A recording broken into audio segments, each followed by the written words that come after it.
Tata surya. Tata surya terdiri dari matahari dan semua benda angkasa yang menyitarinya. Matahari sebagai pusat tata surya. Matahari termasuk bintang karena mampu memancarkan cahayanya sendiri. Benda-benda angkasa yang menyitari matahari adalah asteroid dan komet. Asteroid terbentuk dari batu luar angkasa yang mengandung sedikit logam dan bergerak mengelilingi matahari. Asteroid berkumpul pada lintasan yang bernama sabuk asteroid, berukuran sangat panjang dengan arah yang selalu menjauhi matahari karena dorongan angin dan radiasi matahari. Sedangkan komet disebut juga bintang berekor. Ekor komet berukuran sangat panjang dengan arah yang selalu menjauhi matahari karena dorongan angin dan radiasi matahari. Selanjutnya, meteoroid, meteor, dan meteorit. Pecahan asteroid dan komet akan menjadi meteoroid yang melayang bebas dan tidak mengelilingi apapun. Meteoroid yang jatuh ke bumi dan terbakar habis di atmosfer bumi disebut dengan meteor. Namun, jika meteor sampai jatuh ke permukaan bumi, maka disebut dengan meteorit. Meteorit ini menyebabkan lubang besar pada permukaan bumi loh. Benda lain yang juga mengitari matahari adalah planet. Dalam tata surya dibagi menjadi dua macam nih, yaitu planet dalam dan planet luar. Planet dalam dan planet luar dibatasi dengan sabuk asteroid di antara Mars dan Jupiter. Planet dalam terdiri dari Merkurius, Venus, Bumi, dan Mars yang dekat dengan matahari, sedangkan planet luar terdiri dari Jupiter, Saturnus, Uranus, dan Neptunus yang jauh dari matahari. Merkurius adalah planet yang paling dekat dengan matahari dan paling kecil ukurannya, hanya 40% dari ukuran bumi.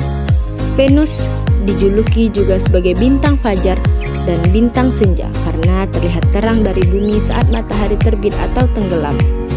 Venus juga planet yang paling panas karena hampir seluruh atmosfernya terdiri dari karbon dioksida yang menyebabkan efek rumah kaca. Bumi adalah planet yang kita tempati hingga saat ini. Hanya planet Bumi yang ditemukan memiliki kehidupan. Mars dijuluki sebagai planet merah karena permukaan planetnya mengandung besi oksida yang berwarna kemerahan. Jupiter adalah planet terbesar dan dengan ukuran 10 kali dari Bumi. Saturnus adalah planet yang memiliki cincin yang tersusun atas debu, kerikil, dan es. Uranus memiliki kemiringan sumbu rotasi mencapai 98 derajat. Karena itu, Uranus terlihat seperti menggelinding saat berotasi dan terakhir, Neptunus yang jaraknya paling jauh dari matahari. Planet-planet termasuk Bumi berputar pada porosnya. Gerakan ini disebut dengan rotasi Bumi. Berputar dari barat ke timur atau berlawanan arah jarum jam. Rotasi bumi ini tidak tegak lurus tetapi sedikit miring 23,5 derajat. Periode rotasi bumi sama dengan 24 jam ataupun 1 hari. Rotasi bumi menyebabkan terjadinya siang dan malam. Di bumi siang dialami oleh wilayah bumi yang menghadap matahari, sebaliknya malam dialami oleh wilayah bumi yang membelakangi matahari.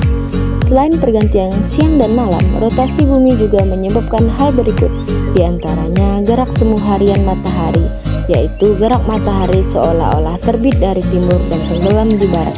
Bentuk bumi yang tidak bulat sempurna, tetapi mampet di bagian kutub dan mengembang di bagian khatulistiwa, serta perbedaan waktu di berbagai negara. Selain rotasi bumi juga bergerak mengelilingi matahari, gerakan ini disebut dengan revolusi. Periode revolusi bumi adalah 365,25 hari atau 1 tahun. Revolusi bumi menyebabkan beberapa hal, di antaranya gerak semu tahunan matahari, yaitu gerak matahari dari bagian utara bumi ke bagian selatan dan kembali lagi ke utara.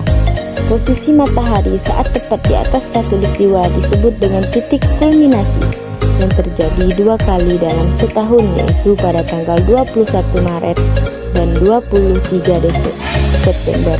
Pergantian musim.